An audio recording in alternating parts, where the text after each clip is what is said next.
Hello and welcome to another episode of The Backside of Water, a podcast that delves into the rich history, awesome stories, and fascinating details behind your favorite Disney attractions. I'm Alex Stewart. And I'm Freddy Martin, and I thought I would never see the day when we came to the end of our Tomorrowland episodes. It's kind of miraculous. Freddy, I was just doing the math, and we have been in Tomorrowland for 2 full years at this point.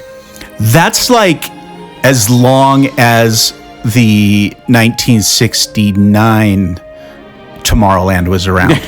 Was there a 1969 Tomorrowland? I don't know. I think it was 67, right? I think sure. It's 67. But the 69 Tomorrowland was the fun one. You know, it was just all tie-dye and footloose and bell-bottom pants. They took a book or a page right out of the Northern New York book. Out of the Music and Arts Festival of 1969. The Kids of the Kingdom. Ooh, Freddie, a good deep cut. Now, and speaking of which, Freddie, I gotta do a little reminiscing. For people who have not listened to our Tomorrowland episodes, Freddie, what would you say is your favorite Tomorrowland episode? I don't know. It's funny because one of my favorite Tomorrowland episodes was one that I researched quite a bit, and I bet it's the least listened to one. Because people look at the title and it says Tomorrowland, the Tomorrowland Convention Center, or whatever the circle, the Expo Center, Expo Center, whatever that America Sings Carousel of Progress building was in the past. It's got the worst name now. And so, but that episode goes so deep into some of the amazing things, and we went to Edison Square on Main Street, the never-built land, in order to get to the current Expo Center, and it was an amazing trip. I love that episode. I absolutely adore that episode, primarily because Carousel of Progress is in my top 3 favorite Disney attractions of all parks that I've ever been to. Yeah, it's wonderful, and it's got such deep seeds into the past when Walt was creating attractions for the 1964 World's Fair. Which, at the time of this recording, we are in 2024. So what is that, the 50th? 60 years ago. 60s? Wow. Yeah. Wow. The crazy thing is, Freddie, we are coming up on the 70th anniversary of Disneyland next year. How insane is that? Yeah, that's wild. What's really wild to me, I've been complaining that I'm getting older, but when I first went to Disneyland, when I was 3 years old, Disneyland was only 19 years old. Wait, what? Yeah, 1974, I was there. I was probably there before that, but you had to be a little buck. Though, I was. Right? I was a little boy, and when I worked there, it was only the 35th anniversary. Did you 34th and 35th anniversary? So I've been at Disneyland. It feels like my entire life of Disneyland has been as long as what was before, but it really wasn't. It was just this little short snippet. That's insane. So I have 2 questions. Well, really one question. When you were a baby, did you go by Freddie also then? Yeah, when I was a little kid, I was Freddie to my mom, my dad, my brother, my sister, all my cousins and aunts and uncles. And then this is a deep cut Freddie history. I want to know all about this. When I was little, that was the name. Like, that's the name I knew, right? Because my dad's name was Fred. And then when I got into the age, probably 2nd grade or something, when kids start picking on your name, Fred was always Fred Flintstone or whatever. And Freddie sounded baby to me or something like that. Yeah. So I thought I had to mature it up and call it Fred. And then that's what I became professionally and all of this stuff. And then 1 year I had to work. I had to get a job. I was looking for jobs. I just needed a job, feed my family. And I went to work at Trader Joe's, which is a great place to work. And they asked me, "Hey, what do you want on your name tag?" And I went, "Okay, wait, this is weird." I was Fred even at Disneyland, and so now I said, put Freddie on it. And now all of a sudden I was hearing strangers say my name. You know, customers would say, "Oh, thanks, Freddie," and I would have this emotional connection to that Like a person because nostalgic- they called me my real name. They called me the name that my family calls me. And so I decided, you know what, from now on I'm going by Freddy because that's who I am, and it also gives me this little charge when somebody calls me by my name, Freddy. It makes me feel like they're family, like people get close. And when professionals feel like that's a little too casual and they start calling me Fred, I'll go, okay, they're not trying to connect with me. It's not interesting to me. So, but at the same time, in some ways, I almost feel like it's an ironic twist that somebody who knows you as Freddy, when they start calling you Fred, that's their nickname for you. I know that's probably true. And that's like a weird second level to this whole Freddy Onion, which I'm impressed by. Yeah. Well, and here's a fun fact. Our good co-host Annie, who is not on this episode because she is pregnant a second time. Believe it or not, before Disneyland, she always went by Andrea. And she thinks it's so funny that I call her so many names like Andrea or Anne, and she only went by Andrea until she was like 22, worked at Disneyland, and they asked her, what do you want to put on your name tag? And she said, put Annie. Like, it was just like great. Totally out of the blue. And from that moment on, she was known as Annie. And that's the weird thing is I guess all three of us have kind of a weird name because a lot, I don't even know if I think I've talked about this on the podcast, that my legal name is not Alex. My first name, my legal name is not Alex. I'm a Brian, which is always... A Brian? Is it a Brian with a Y or an I? Because that really... It's an I. Interesting. I've never felt like a Brian, though. I'm a Brian imposter. And that's how I felt throughout my entire life. And like you said, when people start calling you Fred, you kind of disconnect because you're like, oh, they don't really actually know the real me. Whenever I hear somebody call me Brian, I know that it's a governmental agency or somebody who has no clue who I am, because I'll never be Brian. And that's the weird thing. Our fourth original host, Harrison, believe it or not, that's not his first name. No kidding? Harrison goes by Edwin. Well, I should say Harrison's legal first name is Edwin. It's Edwin Harrison Ownby, which I didn't even think about this. Yeah, we're all frauds. We are all just a bunch of hacks and a bunch of fakes. I love that we just went down like a name rabbit hole. This is something that people really needed on their morning commute, was us talking about the origins of our names. But Good morning. What's your name? Freddie, looping back around, I have to say, I think some of my favorite episodes with this is when we go through the Hall of Forgotten Tomorrowland attractions. Yeah, that's so cool. Exploring each one of those was such a new and refreshing look for me. I personally knew so much about the west side of the park, Adventureland, Frontierland, New Orleans Square, that coming over to Tomorrowland, I didn't realize that there was so much deep history and so much change that had happened throughout the years, that going through those Hafta episodes were so enlightening for me. And so I recommend Hafta? Hall of Forgotten Tomorrowland attractions. Yeah. Oh, you're so cool. Jimmy Hafta. But with that, folks, you guys should go back and listen to those. But you should.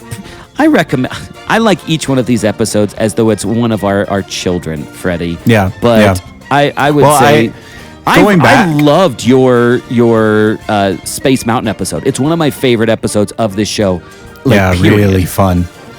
Really fun. Just thinking through where that's been. Yeah, and I love that too, because that was one where we pulled back the onion to see what was there before. We in Tomorrowland, it's the land that's changed the most. Yes. And so there's a lot of ground that has been dug up and replanted with different attractions over the years, and you see a real evolution of the park through those, whether it's, the space that was about what we're talking about today that is currently Star Tours, other things inhabited that were so far different, and it goes back and back and back, and they're always trying to replace it and put something new in until they found their superstar in Star Tours.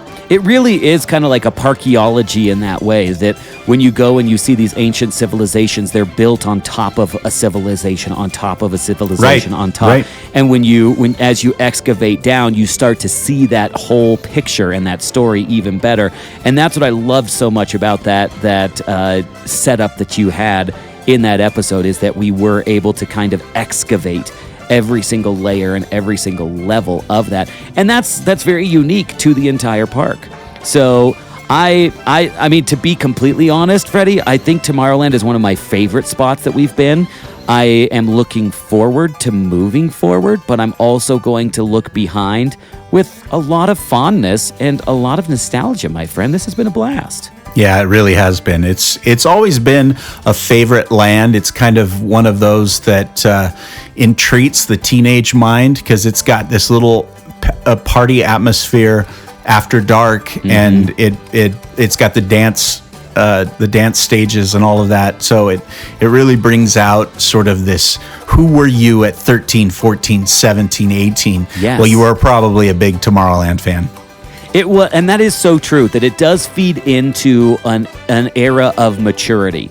It's almost like Fantasyland is for the very, very young and young at heart, and then you've got the Adventureland where you're starting to branch out, where you're starting to feel scary things are okay. Exactly. Yeah. Then you cut your teeth over in Big Thunder Mountain. You're like, oh, okay, Frontierland. But it all feels a little kiddish at a certain point in your life when you're like, I've graduated to Tomorrowland. Exactly. And that's like the hangout spot, which you brought up a good point that I really think, I think about this all the time, which land is the best land at night. And I think Tomorrowland might win it. Yeah, it was meant to win it, right? It's tied to space travel and darkness and all of the cool lighting, and that's what makes it fun. I agree. Well, I think that this last attraction that we're going to be exploring on this episode is the best attraction for us to end on. It's an attraction based on a franchise that I personally hold almost as dear to my heart as I do Disneyland as a whole. Yeah, that's right. On this episode, we'll be uncovering the rich history behind the fan favorite attraction. We all know it. We all love it. Star Tours. So without any further ado, let's fire up the hyperdrive, turn thrusters to full power, and explore Disneyland's first jump into a galaxy far, far away. I've got a bad feeling about this.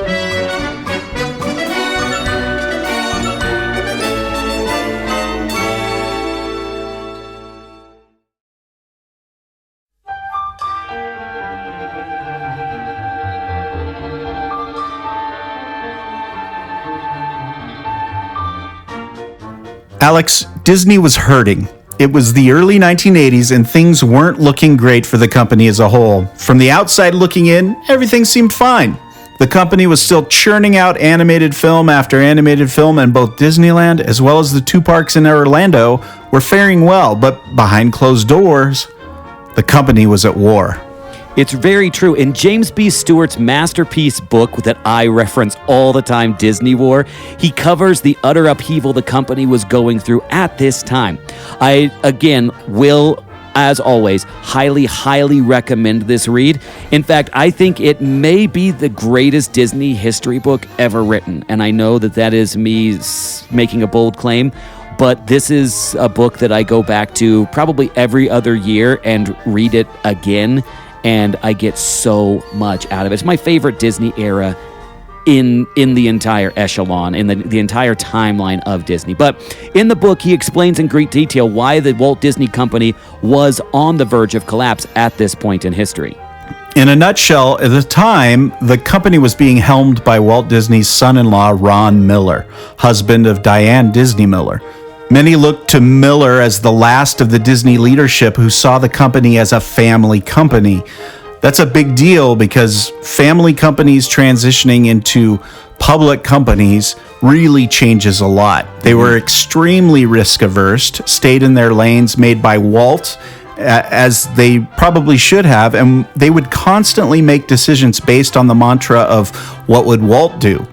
Disney purists loved this mindset and approach, but not all were happy with the trajectory of the House of Mouse. Yeah, one of the biggest critics of what they saw as Disney's stagnation was none other than nephew of Walt Disney, Roy E. Disney, who was actually the son of Roy O. Disney, co-founder of all things Disney.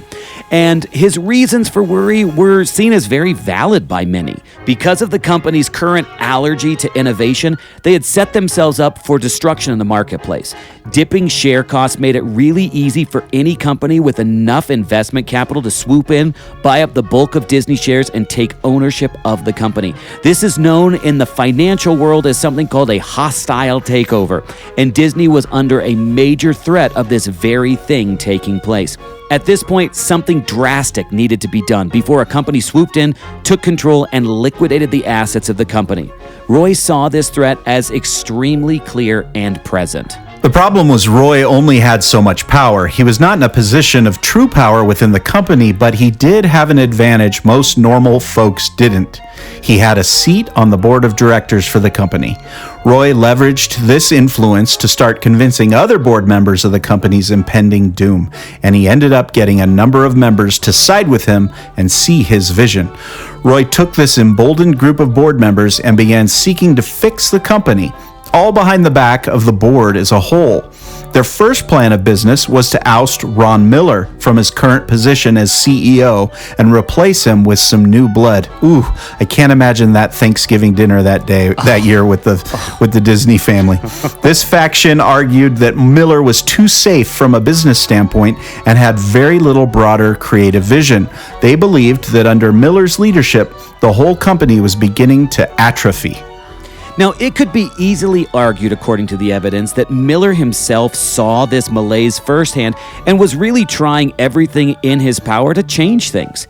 At this point, the parks were by far the company's most successful entity, but it only took a single grand circle loop around the park to see that these things were out of touch, dated, and dare I say, maybe considered a little hokey. This criticism about the hokey nature of Disney's recent IP was actually one of the loudest critiques about the company. Critics argued that Disney focused too much on Walt's supposed saccharine nostalgia while losing his vision, futurism, and desire for innovation in the process. Yeah, Ron Miller wanted to change this perception, so he decided it was indeed time to innovate, not only the parks, but also Disney's intellectual properties. One of these bold moves towards innovation came in 1979 with a film called The Black Hole. We talk about that in the Space Mountain episode a little bit. This sci-fi flick was meant to be an epic tale that would pull the rug out from under the feet of the juggernaut known as Star Wars. Star Wars had been released 2 years prior and was set for a sequel release in the impending future. The problem was, though, that The Black Hole was very far from what Star Wars was in regard to story, scale, vision, and world building. Most critiqued The Black Hole as cheesy, too intense with little room for fun, and overall simply inaccessible to younger audiences. But something is better than nothing, so Ron Miller decided to hitch his pony to trying to make The Black Hole a new Disney dynasty with films, merchandising, and presence in the parks. Now, as a sidebar, Miller's choosing of The Black Hole really does add insight into the criticisms the board had, or I should say some board members had, with his creative leadership. The film itself was a few years old, and it really tanked at the box office, and it left audiences far from begging for more. But none of this hampered his desire for The Black Hole to be a part of Disney parks. This idea was initially presented to Imagineer extraordinaire and creative wonderkind, Tony Baxter. Fresh off creating Big Thunder Mountain and currently working on some amazing attractions for Epcot, Walt Disney World's newest park based off of yet another of Walt Disney's original products, Tony Baxter was locked, loaded, and ready to go. So Miller approached him with an idea. He suggested that this black hole idea take over the aging Mission to Mars attraction in Tomorrowland, which was a strategic move due to the fact that Tomorrowland had begun to feel a little long in the tooth. When Miller approached Baxter with the idea, Baxter was well, cold to the idea, and understandably so. He explained to Miller that creating an attraction based off a film requires that the audiences have a love and nostalgia for that film in order for this attraction to become a success, which he has a very good point with.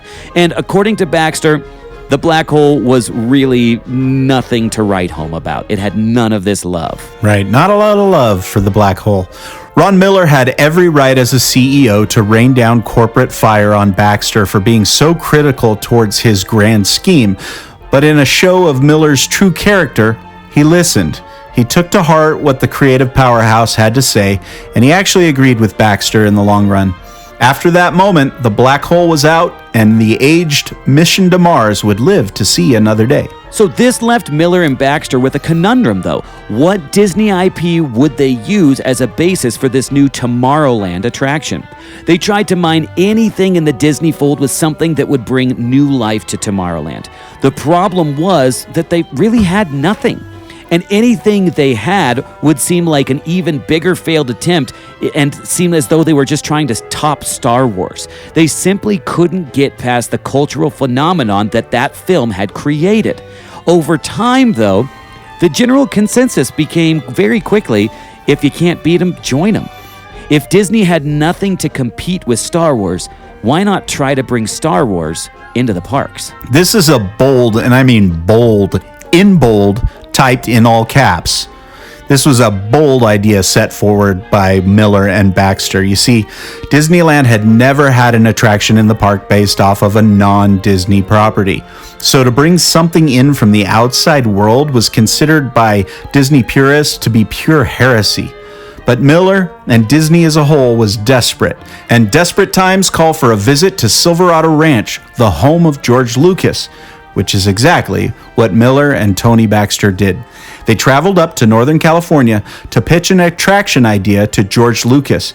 But sadly, the talks went absolutely nowhere. Miller and Baxter would go back down to Disney headquarters in Burbank, totally back to square one. Now, this is where things get juicy, because meanwhile, around this time, Roy Disney and his little band of board defectors had their eye on George Lucas as well, though their intentions were not just for an attraction collaboration, no. Roy and the other board members approached George Lucas and asked if he would be interested in replacing Ron Miller as the CEO of the Walt Disney Company. Now, Lucas, being a lifelong Disney fan who prided himself on being one of the original visitors of the park, he was there on the second day back when it opened in 1955. But his devotion to what he was doing at Lucasfilm was far too exciting for him to be pulled away to run the happiest company on earth, even though he was very tempted. So because of that, both Miller and Baxter, as well as Roy and his clandestine group, left Silverado Ranch failing to woo George Lucas in any way, shape, or form. But this rejection wouldn't defer Roy and his team. They kept to their vision, and that vision was to oust Ron Miller. Wait a minute, hang on for a second. Did you just hint that Disney was trying to get George Lucas to come on as the head of Walt Disney Company? Yes. This was a time that happened in the mid-'80s, and they were hurt and they were trying to find answers, and they saw what he was doing, and they went and personally asked and said, hey, would you have any interest? And George Lucas just turned him down cold. He was like, nope, not going to do it. Wow.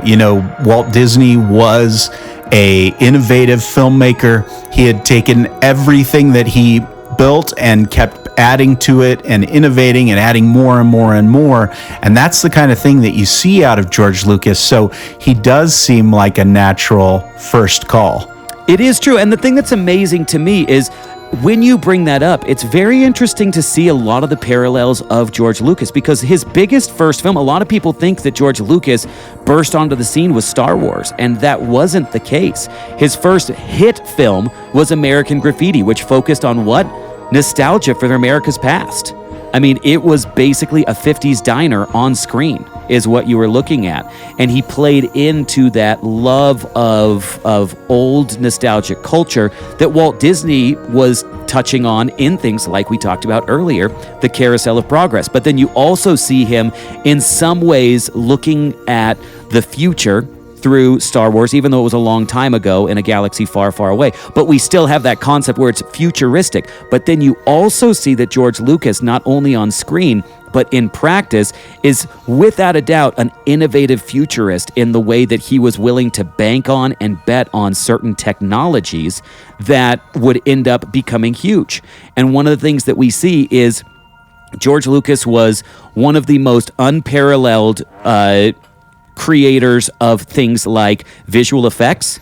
A lot of people don't realize, and we talk about this in our Buzz Lightyear episode, we touch on it, but George Lucas is single-handedly responsible for creating Pixar Animation Studio. Outside of that, he's also created Lucasfilm, which is a juggernaut. He created the Indiana Jones franchise. And on top of that, he also created THX audio sound that is used in almost every single theater. What does that remind us of? Fantasound back in 1941 with Fantasia, the way Walt Disney innovated things. So you do absolutely see these parallels between these two characters. I think that's a very good insight, Freddie. Wow. And your brain really fires on all cylinders. That was sweet to watch and listen to. Alex, I'm glad I'm on a podcast with you. I love George Lucas. So without George Lucas, Roy and his team would set their sights on a young executive at Paramount Pictures who was known for taking big risks that would lead to even bigger rewards. This executive was named Michael Eisner. Roy and his team met with Eisner on a number of occasions, who was thrilled at the prospect of running Disney, but he was also convinced the board wouldn't stand for an outsider to come in and run the company. And Eisner was just that, a total outsider. But Roy, being Walt's nephew, had a major sway within the company. It also didn't hurt that he had a striking resemblance to his uncle, so many felt a pang of loyalty to the Disney family name as a result. So when Roy began to seek more support from the rest of the board to fire Miller and hire Eisner, that support began to quickly grow. And so it was, in 1984, the board would hold one of its most infamous votes and would walk away with Walt's son-in-law ousted from the company and replaced by a young executive with zero Disney experience. Which is absolutely shocking. In the Disney history timeline. When you look at this, you can see that this is where the fault line cracks. So the Walt Disney Company at this time was in complete and utter tumult. And Michael Eisner was basically at ground zero of this battle. But this did not deter him. Eisner was notoriously hungry to bring life back to the Walt Disney Company. He idolized Walt and what he was able to do for the entertainment industry, and he wanted to bring that unabashed and unfailing hunger back to the heart of the company. And one of the places that he decided to turn first was to set those energies to the parks. So one faithful Saturday morning, he called Imagineering in for a pitch session with he and his right-hand man, Frank Wells. It was during this meeting that Baxter pitched two ideas. One idea was for a log flume attraction that would become Splash Mountain, and the other was for a Star Wars-themed attraction that he and Ron Miller had been kicking back and forth. But it was pretty much determined that this attraction was going nowhere after the failed Lucas meetings. But Eisner had something that Miller didn't have, and that was Lucas's trust. You see, back when Eisner was working for Paramount, he took a gamble. After the success of the first Star Wars movie, George Lucas had an idea for a new film franchise he'd been kicking around in his spare time about a shoot-from-the-hip archaeologist who would set out on adventures seeking the most famous and infamous artifacts in human history. This idea would eventually become the behemoth we know as the Indiana Jones film franchise. My favorite. But when it was first pitched, no studio wanted to take a gamble on a director who had really only one big hit. Most studios worried that they weren't equipped for the budget and production of a Lucas film. It was a big risk, but one studio executive was willing to take the risk. That was Mike Eisner. Michael Eisner's Paramount Pictures would fund Lucas's new venture, even with the understanding of its massive risks. The film was a success for the studio, and Eisner had a lifelong trustmate in George Lucas as a result. Hang on for a second. I just want to say that this is for all my Indiana Jones fans. When that Paramount Pictures image comes onto the screen at the beginning of an Indiana Jones movie, you know you're in for a treat. And then when it fades through to a mountain, in Raiders of the Lost Ark, it's a mountain. In the Temple of Doom, it's a gong with a mountain on it. In Last Crusade, it's another set of mountains. And it's like, wow, these are real. This is how it's going to go. On this last film, they didn't do it. Was it fade produced through by to a mountain. Was it produced by they Paramount? had the Paramount Mountain, and then it faded through to the start of the movie. To be fair, it could also be because it wasn't directed by Spielberg. Perhaps, And but so- that's a fan favorite moment. Anyway, we'll get back to that. But We'll I actually want to riff off of that because I think it's really important. And you brought up something that I've never considered is that is clearly you hear this collaboration between Lucas and Spielberg giving credit to Paramount for this massive risk that French they took. guys. Yeah, right. And I honestly think that there are the only thing that I can think of as competing for the most iconic production into the film segment is at the very beginning of Jurassic Park when you've got the Universal and then it goes into the sound design. But I think that Indiana Jones might take the first place in my mind because when you see those stars coming around the Paramount Mountain, which I don't even know what mountain that is. It's just some fantastic Paramount Mountain, I think. I think it's actually called Paramountain. But if somebody will let us know about Paramountain and where that really is in the world, Alex and I want to go there and get a selfie. I want to actually just put just a bunch of stars over your head, Freddie, in frame, and you can be taking. Okay, wait a minute. One more nerdy thing that Freddie loves. Yeah. For my younger audiences, you're going to go, why? But for people who grew up in the 80s, U2's movie Rattle and Hum was by Paramount as well. And it started with the stars, and right as the last star enters into the field of vision with that mountain, the first chord of the first song hits. I always loved that too. I actually didn't even know that was a movie. Well, I'll have to share it with you sometime. Yeah, I need to see it. In the Name of Love, I need to see that movie. Yes, you do. And really, it'll play with or without you, honestly. Oh, yeah. It sounds like the sweetest thing. It really is. And, everybody's looking, but if you still haven't found what you're looking for, you're going to be able to find it in this film, U2, Bubble and Gum. I'm sorry, Rattle and Hum. I'm going to probably see it this Sunday, Bloody Sunday. When you tune into a podcast featuring two Jungle Cruise skippers, you know that's going to happen from time to time. Apologies to all of my friends. Oh, but it's a beautiful day. So, coming full circle, Eisner used this kinship with Lucas. Actually, sorry, before we jump back in, I wanted to go back to your point about the Paramount stars. I think that when that comes in, and it's almost like this pure silence, and then the sound of the jungle comes up while that Paramount scene or that Paramount card is coming up, there is something just absolutely placemaking about that is just, that in that silence, there is something epic about to happen. So I think that takes the cake as the most iconic transition. I think you're onto something, Freddie. If y'all haven't watched this, take Freddie's advice and go watch that opening sequence on Raiders of the Lost Ark. So anyway, Eisner used this kinship with Lucas to approach him about collaborating with Disney on a Star Wars themed attraction. And this time, because of that trust, mate, Lucas said yes. Eisner and the whole of Imagineering were so fired up that they wasted no time in getting ideas ready in order to pitch them to Lucas.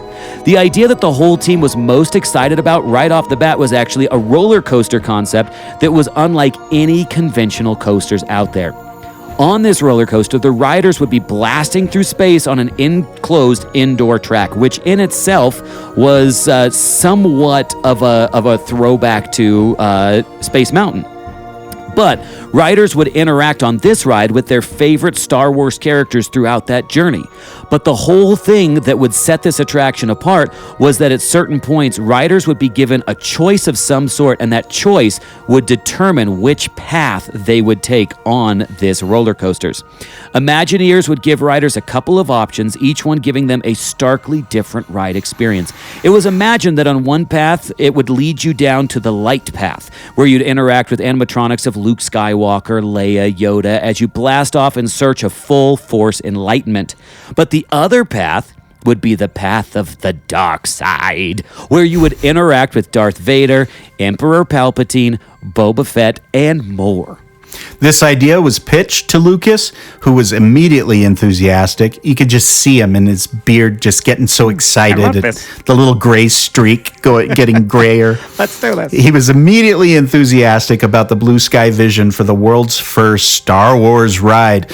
But as time went on, the concept went from light to darkness quite quickly. The first problem of the Star Wars coaster presented was size. The show building where the attraction would be built would have to be utterly massive, considering it would have to fit not one, but essentially two full roller coasters inside. And if anyone has seen the usable space in Tomorrowland's backstage area, it's very clear that space of this sort was simply not available.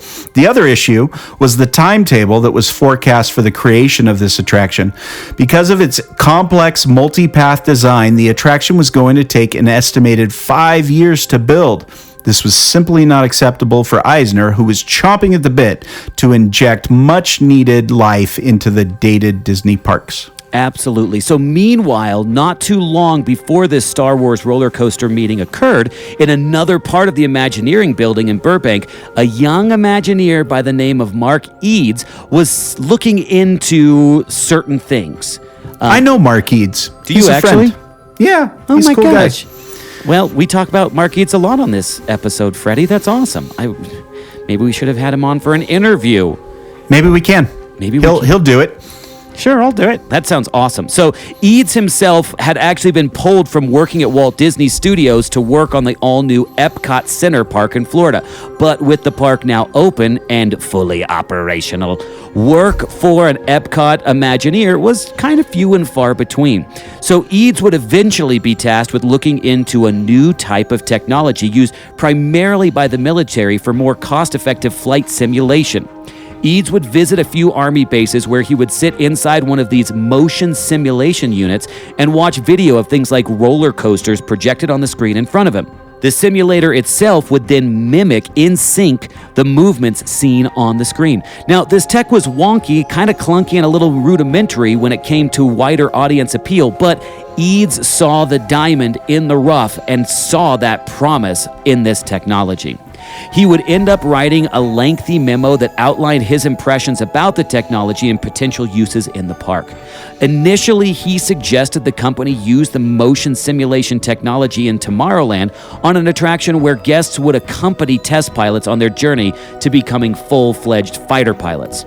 But he also began to look at the tech from another angle by suggesting the possibilities for the motion simulation, as it could be open to significantly wider applications if the audience riding in this wasn't informed that they were interacting with motion simulation.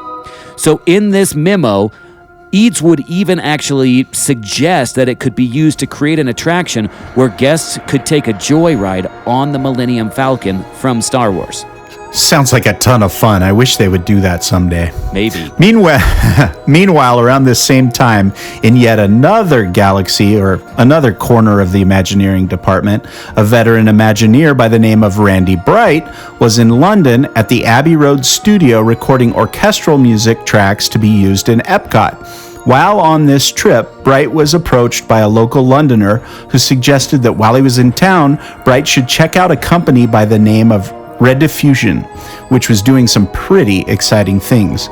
Not one to pass up the opportunity, Bright visited Red Diffusion and experienced riding inside a motion simulation vehicle for the first time. He was so enthused by this new technology, which really made you feel like you were actually experiencing things you weren't, that he suggested Tony Baxter come out and test it for himself. Baxter, with Eads' memo ringing through his brain about motion technology, decided to take a trip overseas to check it out. Baxter was so excited about the tech that he bought a unit there on the spot without even having a project to use it on. In fact, after purchasing the big, bulky unit, it sat on the Disney studio lot just collecting dust, waiting to be used. It wasn't until the meeting with Lucas, though, that Imagineers finally got a spark of inspiration for what the motion simulation technology they had previously invested in could be used for. Instead of creating a massive roller coaster system that Tomorrowland simply didn't have the space for, they could use this motion simulation technology to create a Star Wars experience for guests. Best of all, with this tech, guests could be immersed in the Star Wars universe, and it wouldn't take a whole 5 years to build. Not at all. Now, with the concept of motion simulation secured, Imagineering would proceed in buying 4 military-grade flight simulators, each with a hefty price tag of $500,000. Now, $500,000 in 1985 money is pretty hefty. Just watch Back to the Future and you'll see what you can get for $500,000 at that time. Yeah, gas was $1.10 when I worked at Disneyland. That's impressive. Gas was $5.55 when I worked at Disneyland. So these simulators would be housed in a show building at the entrance of Tomorrowland when you came in from the hub side of things. The simulators would have to be raised off the ground by about 15 feet, though, in order to give the simulators all the space they needed to maximize their full range of up, down, side-to-side motion. But the real question was, what was the story guests would experience to push this range of motion to its limits? Pretty quickly after story concepting meetings began, it was decided that the attraction would be centered around the concept that certain companies within the galaxy have started businesses that shuttle people to the farthest reaches of the galaxy. This cosmic tourism idea especially excited George Lucas because it would allow him and his team at Industrial Light and Magic the ability to show guests all new Star Wars footage that had never been seen, meaning they weren't going to be forced to let guests relive their favorite scenes from Star Wars. At least that's what they thought. It was quickly argued that guests don't want to only see new footage and stories within the Star Wars universe, but also want to experience their favorite moments in the Star Wars films. Lucas loved the originality of the fresh Star Wars experience, but also knew that guests would be thrilled to be part of their favorite films, so they made a compromise. 90% of the experience would be original, with 10% being taken from the films. The way they would strike this balance is by having guests board a tourist shuttle that goes haywire and lands them smack in the middle of the trench battle on the surface of the Death Star 2 in Return of the Jedi. This concept allowed guests to get a little taste of their favorite mix of action, adventure, and humor that Star Wars fans so expected from the franchise.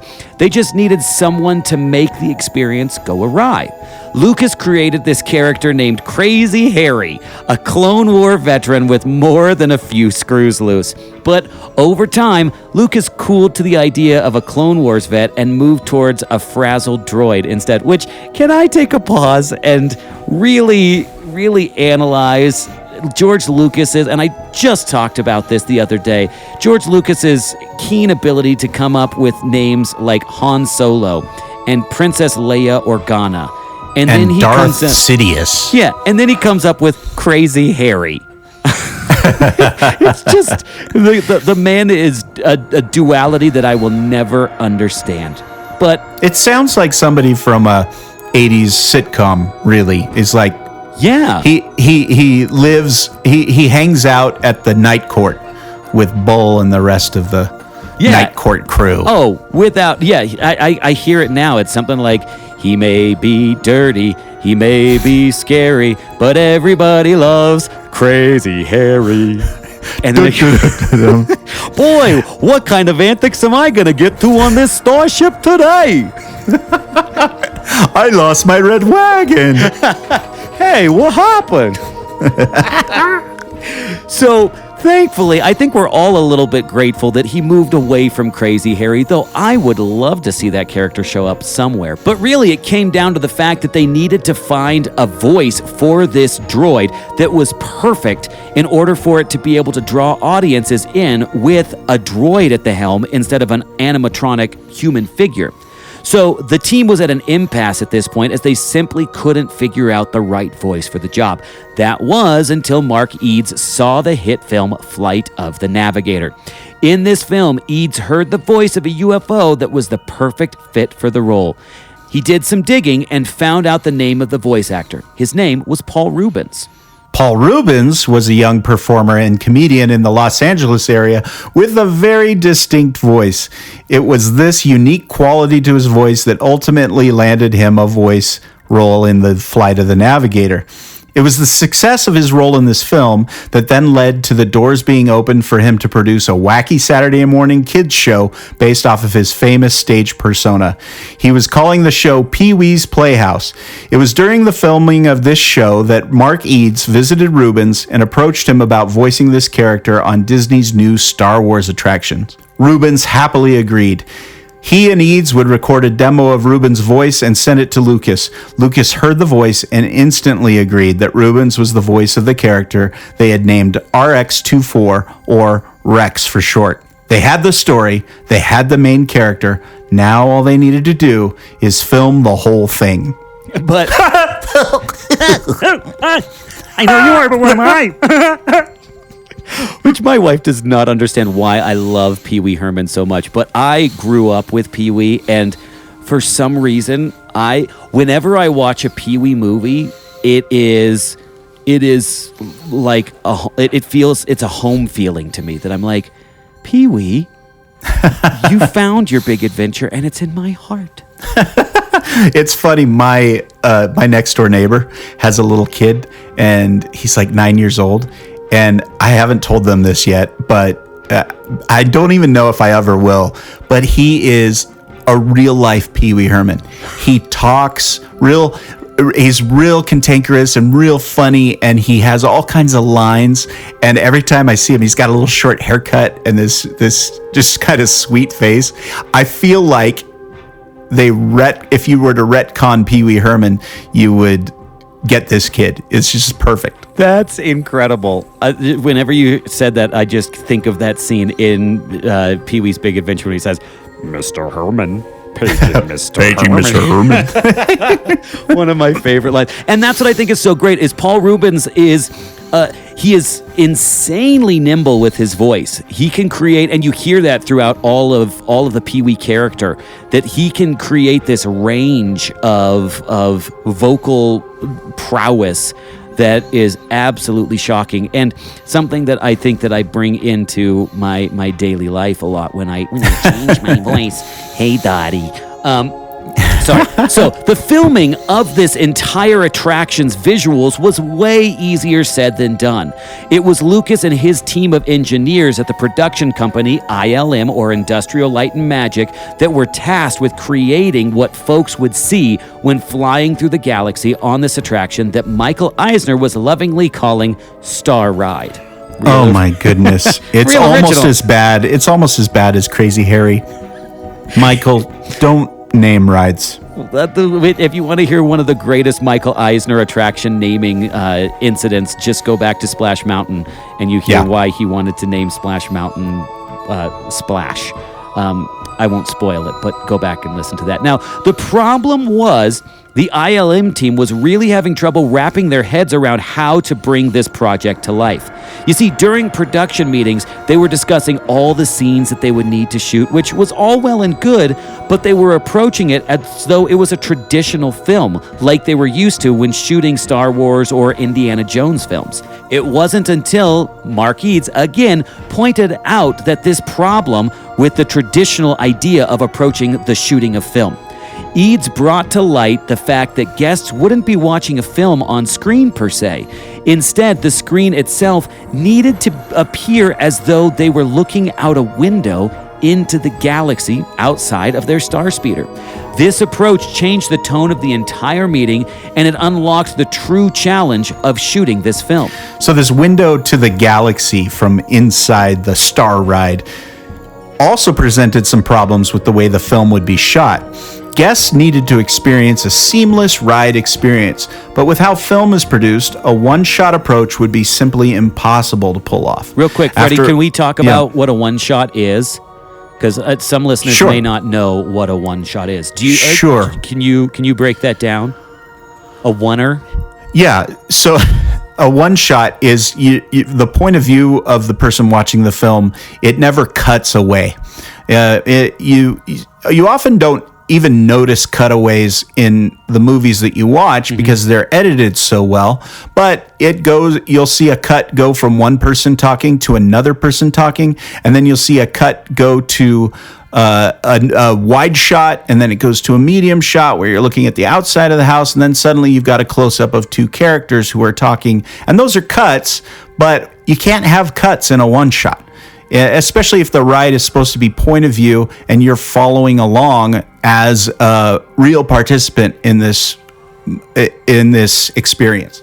I think that's a perfect description, because really what these guys had to see was the way that we live life and experience life is not in shots. It's in a oneer. We are living a constant oneer. And so that's why I wanted you expertly told exactly what that concept of a oneer is all about. So thank you. Thank you, Alex. I didn't mean to cut you off there, bud. So you can continue on in your oneer of the vocal variation. So with a one shot, guests would be able to experience a seamless ride experience, but with how film is produced, that was just not easy to pull off.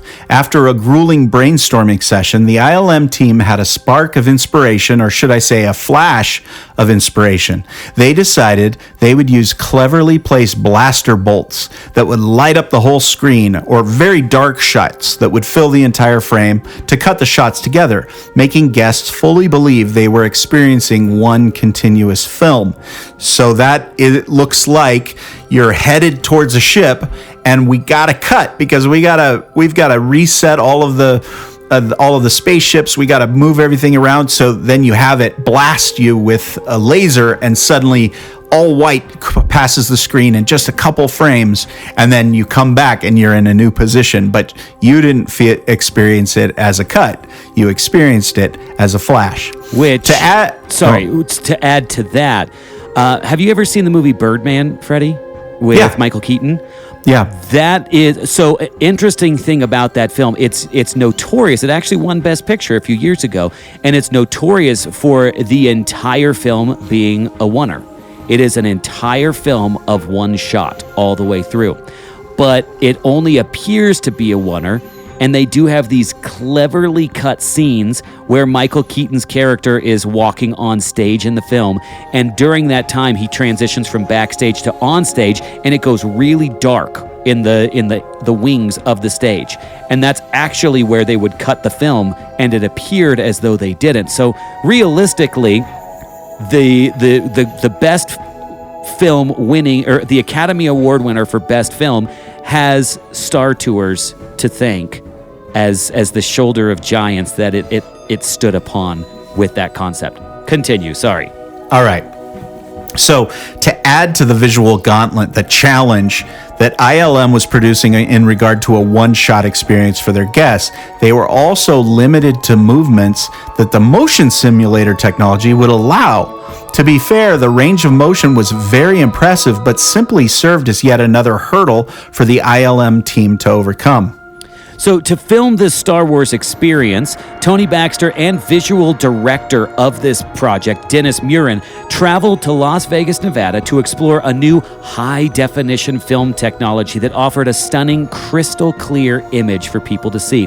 They loved this technology, but believe it or not, they were turned away by the fact that there was really only one company that could supply the equipment necessary to shoot in HD. Because of this, Baxter and Murin decided to take the safer route and shoot in the traditional 70mm film format. To say this project was daunting would be a gross understatement, but thankfully the Star Wars attraction team had one thing on their side, and that was the production of Captain EO. We cover how much of a monumental task it was to produce Captain EO in our Tomorrowland Theater episode. So if you want more context about the production woes, go back and listen to that episode. We actually had a great conversation about it with Dusty Sage of Mice Chat in front of a live audience on that episode, so I highly recommend giving it a listen. Anyway, TLDR, all of the Walt Disney Company was watching the ballooning budget and production on Captain EO that the Star Wars project, that is now being called, got kind of totally ignored, which was fine by the production team. They were able to work without the heavy, watchful eye of the executives breathing down their neck. And for the first time in the history of us exploring Disneyland attractions, the Star Tours team actually had more time than they needed to complete the attraction. In fact, they had the whole Star Tours attraction completed far before Captain EO, but Disney had sunk so much time, money, and marketing into EO that they wanted to release that attraction before even exploring the debut of Star Tours. So the Star Tours team would capitalize on all this extra time by making sure that they had all the kinks worked out of this brand new ride system that they had created from the ground up. Eventually, the attraction would open to the public, but it did so in the form of a soft opening. Guests would have the opportunity to ride the attraction before it was fully released to fanfare and scrutiny. Riders packed into a fully immersive queue area where they would get the first look at their ship from the outside, as though they were walking through a bustling launch bay. They would encounter two friendly faces in R2-D2 and C-3PO, voiced by the famous Anthony Daniels, of course. While winding their way through the queue and up the ramp, guests would see a variety of other droids hard at work loading and rummaging through guest luggage. These droids may not have looked familiar in their current droid stage, but if one were to put on their original coverings on these animatronic units, they would discover that characters from the famous show America Sings that weren't shipped over to Splash Mountain were actually stripped of their outside layers and used as these packing droids in the queue of Star Tours. It's fascinating to look at. You can really see who they were if you're paying close attention. One of them is Sam the Eagle, right? They've said that, but those two really look like the geese to me. Okay. I never saw America Sings, Freddie. Or they're geese or storks. They're really fluffy storks if they're storks. I actually visited the honeybee factory a few years ago and watched the other variation, America Stings. It wasn't as fun. Yeah. Ouch, says I. Once guests boarded their Starspeeder, they would be introduced to the bumbling RX-24 taking his first flight. Riders would then embark on a journey they had never experienced in a Disney park before. The images displayed in 70mm film before them matched the movement Imagineers had hand-programmed into the motion simulation systems. They were so well in sync and convincing that Mark Eads recalled hearing a guest talking about how many miles of track Disney had to lay in order to make the attraction. With this comment, everyone on Star Tours was convinced they had made something very special. On January 9th, 1987, Star Tours would open to the general public at Disneyland. The ceremony included a bizarre Star Wars-themed dance sequence that is still befuddling to those who watch the footage today. Check it out on YouTube. But the big moment came when Michael Eisner, who had shot to fame and cult-like appreciation from Disney Parks fans due to the success of Captain EO, joined by Mickey Mouse in a spacesuit, he cut the ribbon for the attraction with a lightsaber. Booyah! Oh, such a moment. Such a moment for a Star Wars kid. So to say the attraction was a success would be a galactic understatement. In fact, Disneyland stayed open for 60 hours straight just to accommodate the demand for this attraction. And the demand itself actually never really died down. For many years following this opening, Star Tours was one of the most popular attractions in all of Disneyland. The designers of the attraction were immensely pleased by this warm appreciation for their take on a Star Wars adventure, but they very quickly decided that they wanted to innovate, change, and tweak things. In fact, one of the main reasons George Lucas was so excited about this motion simulation technology in the first place is due to the fact that, in theory, it was really easy to make updates and changes to the experience. Unlike a physical ride, motion simulation technology allowed you to reshoot and recalibrate the attraction, making it feel like a brand new experience. And this was Lucas's and Imagineering's plan to change the attraction experience every 3 years or so, which 1987 is when this came out, y'all. And to this day, Disney is moving primarily into this technology because of Lucas's very theories right here. In fact, after the initial bungling journey of Captain Rex, the plan was for guests to actually make it to Endor. When Imagineers approached Disney executives with this plan to update the attraction, they were met with the utmost of skepticism. Execs argued that you shouldn't dump a ton of money into an attraction that still has massive lines and audience appeal. And to be totally honest, it's hard to argue for that logic. Eads, Baxter, and the rest of the Imagineering team couldn't argue with it and didn't pursue the matter. Star Tours was a screaming success, and it was indeed beneficial to take the approach of, if it ain't broke, don't fix it. Star Tours would launch guests throughout the galaxy on a clandestine and doomed mission to Endor for decades, which guests seemed to eat up like freshly baked Wookiee cookies. But in the mid-2000s, the attraction started showing its age, and guest attention sadly started to wane.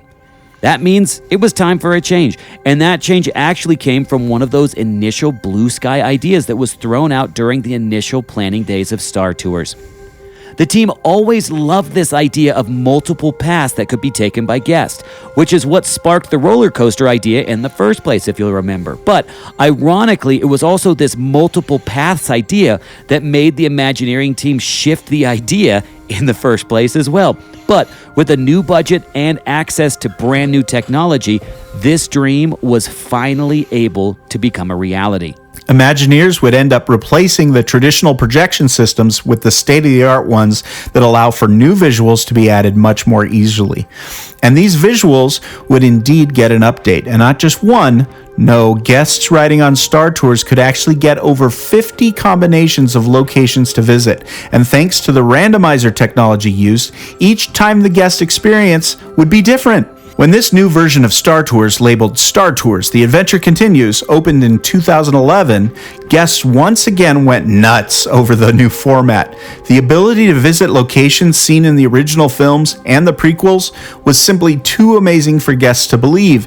And with the new digital projection system, guests were now able to experience the entire adventure in stunning 3D. To add to the list of changes, riders would also sadly bid adieu to Captain Rex, who would be replaced by none other than C-3PO himself, who would bungle through an attempt by him and R2-D2 to return you safely back to the space station of origin. But one of the things that Star Wars fans may see is, y'all, Captain Rex was not lost and forgotten, the name itself, because if you watch Dave Filoni's Star Wars The Clone Wars series, one of the main clone troopers, what's his name?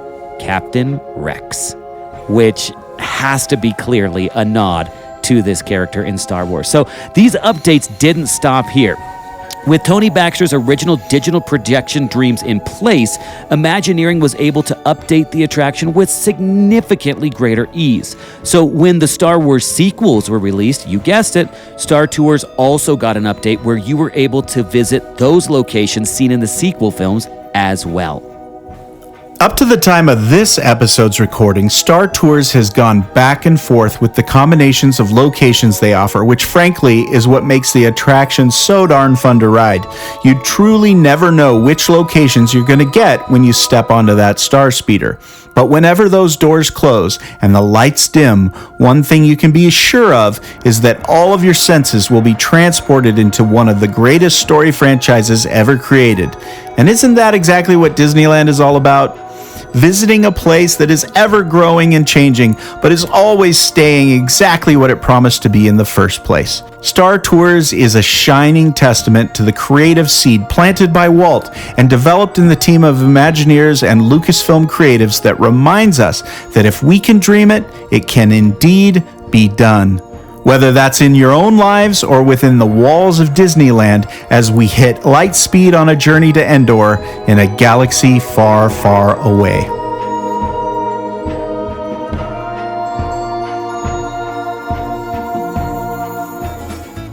And that, my friends, is the story of Disneyland's Star Tours. But just like this attraction, Freddy, our journey continues as well. That's right, our journey out of Tomorrowland and into Main Street, USA, our last stop on our Grand Circle tour around Disneyland. Well, that's not actually what I meant. I mean, technically, you are correct about our trajectory of the show going to Main Street next. But what I mean is that our journey is going to literally continue with Star Tours specifically. What are you talking about, Al? What you got cooking there? Well, Freddie, what would you do if I told you I was able to secure an extra special private Star Tours excursion that we get to experience the original attraction video on, something that guests haven't been able to experience in almost a generation? Well, I think you're a dirty liar whose aim in life is just to get my hopes up only to dash them against the cold, hard, rocky surface of Tatooine's desert surface. Wow, that's severe, Freddie, but beautifully poetic. I'm impressed. But anyway, we appreciate your listening, folks. Freddie and I have to jump off to Disneyland to go ride this attraction before we head off to Tomorrowland, USA. We've been doing this for 2 years now, so I'm just getting used to just saying only Tomorrowland. Main Street, USA is our next stop on this journey. Friends, thank you very much for listening to this episode. It was an absolute pleasure for me to research this episode. I got utter delight out of this because I was able to mix my love of Disneyland, my love of Michael Eisner's rise in the company and the tumult that came with his introduction to the company, with the genius of George Lucas, and my absolute undying love for Star Wars. So this is one of my favorite episodes that I have ever experienced. Freddie, thank you for sharing this journey with me. Oh, I'm thrilled to go on this journey with you, and I'm so excited to head on over to the corn dog stand at the front of Main Street, USA. We got to get ourselves down to Main Street, don't you think? I agree, but you got to make sure that you do that after Star Tours because, Freddie, are you somebody who gets sick on motion simulator rides? No, spinners I do, not motion simulators. It's amazing that I feel like this is one of those make or breaks. I, like you, I don't get sick on it at all, but my wife cannot come within 150 yards of Star Tours without starting to feel queasy. And listeners, I would love to hear from you on our social medias. Do you get sick on Star Tours out there, listeners? And if so, what do you do? Do you just continue? Do you push through? Or do you avoid the Star Tours? So, hey, I'm sorry. Before we close this episode, I got to tell you a Star Tours story. Please do. Just that fits in with the getting sick. I always love story time with Freddie. Yeah, so when I was working at Disneyland, when you work at Disneyland, you got a name badge on and you got a costume and your ID with you. And so there's sometimes you have to go on little excursions and go wander around and find things that you can see because it's amazing to be backstage at Disneyland. Yeah. And I was wandering backstage and I ran into this sweet old man who went to my church, Mr. Coons. Oh, and Mr. Coons, as long as I remember growing up, worked at Disneyland, but I didn't know what he did. And he came around the corner in his blue zip-up coveralls, and he's a mechanic. He's one of the guys who fixes rides. And I say, "Oh, it's so great to see you." And he says, "It's so great to see me," in a German accent. And he says, "Well, I'm working on Star Tours right now. Would you like to go in and see it?" No. Of course I want to go in and see it. And so he opens up a door backstage right behind the in-between right behind the inn. Yeah. What's the inn? In between. Plaza Inn. Plaza Inn is Plaza the Inn. restaurant from the guest experience. Yes. The in-between is the cast restaurant on the backside. And he took me into the backstage of Star Tours. First, he took me into a room that had a bank of computers, and those computers all had Laserdisc. Laserdiscs were brand new, and those were running the motion simulator. And so they would put these things in, and he punched the button on it, and one slid out. And he showed me the Laserdisc, and he put it back in and punched it in, and then he took me into the show building. And in the show building, I stood underneath, in the dark, underneath a Star Tours pod as guests got onto the pod, and we watched the entire show from the underneath. What? what? And I can see why people get sick. Because when you're watching it and you see it dip and turn and dive and flip and hear inside the voices over the soundtrack, screaming, people screaming inside, it changed my mind about what's really happening in Star Tours. Because I saw how it worked, but it was just as impressive to see the simulator doing its job with all those gimbals and machines and engine motors pushing it and lifting it and dropping it and spinning it. It was amazing, and I'll never forget Mr. Coons for letting me see that. Freddie, I would argue that I don't think that there are very many people who can claim that they've had an experience even remotely close to what you just had there. My guess is that even cast members now, and this is just a total guess, if we have listeners out there who are cast members that worked on Star Tours, correct me if I'm wrong with this, but that doesn't seem like some place that cast members today would be privy to down underneath, unless you are part of the engineering team. Yeah, I would agree. I think when we worked on Big Thunder Mountain, you were allowed to go all over the track, but you weren't allowed to go into the machine shops. Yeah. Those were locked off to you. And still, when I was working there, it was the exact same thing. You could look everywhere except for where the engineering worked. And engineering, next to custodial, engineering would be my dream job at Disneyland, because you get, maybe even more than custodial, because you get to see everything. Yeah. That's a great story. Thank you for sharing that, Freddie. Well, I can see why people get sick on Star Tours. Well, I am absolutely thrilled that you shared that story. You've never told that story before. I've never heard it, and I was just like a kid in a candy store over here, just giddy with delight, hearing every morsel of that. Thank you, Freddie. Where can people hear from you? Where can people follow you? Where can people see you? Follow me today on Instagram at Skipper Freddy. I tweet the same stuff I Instagram, so Instagram is where you see the pretty pictures. You X everything now? Yeah, I X stuff, and I tweet stuff to X, and I X stuff to tweets, and whatever else needs to be done. And you can check out my website, freddymartin.net, and back hopefully, up and running. Well, there's problems these days, but hopefully by the time people are listening to this, you'll be able to get into my website. But I've got a ton of cool stories there that if you show up one day and you go and you look at freddymartin.net and there's nothing there, don't worry, it's coming. Ooh, I like that. It builds anticipation. Now, Patient. Sorry, I was going to try to come up with a U2 reference, and I'm glad I withheld. So, speaking of social media, you can find us as a whole, as a show, on Instagram by searching for The Backside of Water. You can also join our Facebook group, where we have a lot of fun and fancy-free over there. The other thing that I would love to do is request that if you get a moment, leave us a review, leave us a rating, leave us a little tidbit. On Spotify now, you can do like a little question and answer thing. It asks what you thought about the episode. Let us know what you think about Star Tours. Let us know over there on the Spotifys if you get sick. Send us a DM on Instagram and let us know if you get sick. Let us know what your favorite scene or location in Star Tours is. We want to hear from you. So with that, friends, as you exit, please watch your head and watch your step. And if you miss your step or hit your head, please watch your language. Goodbye. So long, folks.